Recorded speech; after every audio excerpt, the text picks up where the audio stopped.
কর্মীদেরকে ধন্যবাদ জানাচ্ছি। আজকে আমরা এখানে লক্ষ্মীনারায়ণ মন্দিরে পূজা উদযাপন ফন্ডের পক্ষ থেকে আমরা লক্ষ্মীনারায়ণ মন্দির পর্যবেক্ষণ করতে আসি।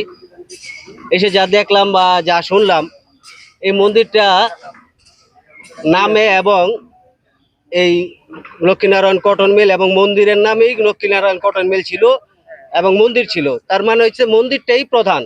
লক্ষ্মীনারায়ণের নামে নারায়ণগঞ্জ শহরে একটা জায়গা আছে লক্ষ্মীনারায়ণ, সেই মন্দিরটা আজকে অবহেলিত এবং কিছু লোকের কাছে জিম্মি, যা আমরা বুঝলাম এবং যা দেখলাম বা যা শুনলাম। আমি আমাদের জেলা প্রশাসক মহোদয় এবং আমাদের যে প্রশাসনের ঊর্ধ্বতন কর্মকর্তারা আছেন এবং বিএনপির যেসব ঊর্ধ্বতন নেতৃবৃন্দ আছেন তাদের দৃষ্টি আকর্ষণ করে বলছি যে আপনারা যারা বিএনপি করেন তারা আমাদের ভারপ্রাপ্ত চেয়ারম্যান তারেক রহমানের যে মেসেজ, সেই মেসেজটা একটু লক্ষ্য করবেন। কারণ তিনি বারবার আপনাদেরকে একটা মেসেজ দিচ্ছে যে এবারে নির্বাচনটা কিন্তু টাকার নির্বাচন নাও হতে পারে, জনগণের ভোটের নির্বাচন হবে।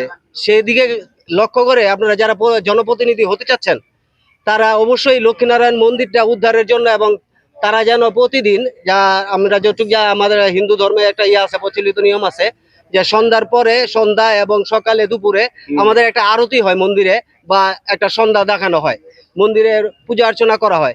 সেটা থেকে আজকে অনেক বছর ধরে বঞ্চিত এই লক্ষ্মীনারায়ণের মন্দিরের হিন্দু সমাজ যারা আছেন তারা।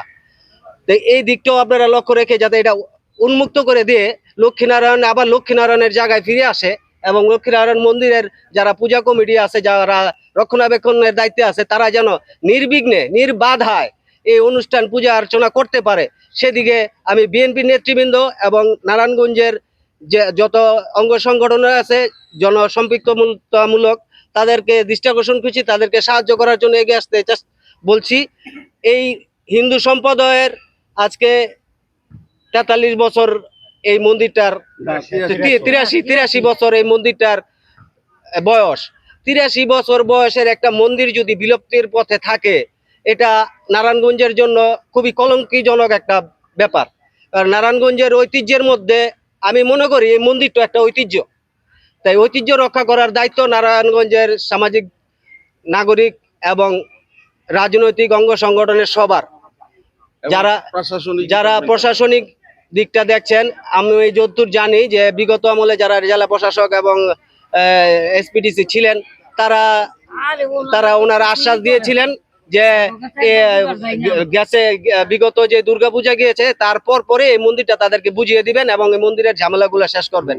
দুর্ভাগ্যক্রমে এখনো এই মন্দিরের ঝামেলা এখনো শেষ হয়নি, এবং তারা এটা আমাদের হিন্দু সম্প্রদায়ের ভাইদের কাছে বুঝিয়ে দিতে সক্ষম হয়নি। এটা আমাদের খুবই দুঃখজনক একটি ব্যাপার এবং লজ্জাজনক একটি ব্যাপার। কারণ হিন্দু সম্প্রদায়ের আপনি যদি একটা কাজ করেন, এই বাংলাদেশে 71 হইতে আজকের 2024-এর যে আন্দোলন, গণ আন্দোলন, এই গণ আন্দোলনের প্রত্যেকটা আন্দোলনেই হিন্দু এবং মুসলিম কাঁধে কাঁধ মিলিয়ে, হাতে হাত মিলিয়ে একত্রতা প্রকাশ করে রাস্তায় আন্দোলন করেছেন, গুলি খেয়েছেন, শহীদ হয়েছেন। তাহলে সব ব্যাপারে যদি হিন্দুরা আপনাদের সাথে থাকতে পারে, আপনাদের সাথে একসাথে শহীদ হতে পারে, তাহলে আজকে কেন হিন্দুদের পাশে আপনারা আসবেন না? এটা আমার প্রশ্ন। আজকে হিন্দু মুসলিম বলে বাংলাদেশে কিছু নেই। আমাদের ভারপ্রাপ্ত চেয়ারম্যান তারেক রহমান বারবারই বলেছেন যে জনগণের পাশে দাঁড়ান, জনগণের মনের কথা বুঝেন, জনগণ কি চায় সেটা করেন। আজকে আমি মন্দির পর্যবেক্ষণ করে আমাদের বোন, মা, মাসি, আমাদের বড় ভাইদের সাথে নিয়ে আমাদের স্থানীয় বিএনপির নেতৃবৃন্দ আমার সাথেই আছেন। স্থানীয় নেতৃবৃন্দ শফিক আহমেদ আমার সাথে আছেন। তিনি সবসময় এই মন্দিরের ব্যাপারে খোঁজখবর নিচ্ছেন যতটুকু আমি জানি, এবং তিনি তার মতো করে চেষ্টা করছেন। তো তার হাতটা আরো শক্তিশালী হবে যদি বড় কোনো প্রশাসনিক বা রাজনৈতিক নেতৃবৃন্দ তার পাশে এসে দাঁড়ায় এবং তাকে সাহায্য করে, তাহলে তার হাতটা আরো শক্ত হবে এবং এই মন্দিরটা পুনরুদ্ধার হবে। ধন্যবাদ সবাইকে।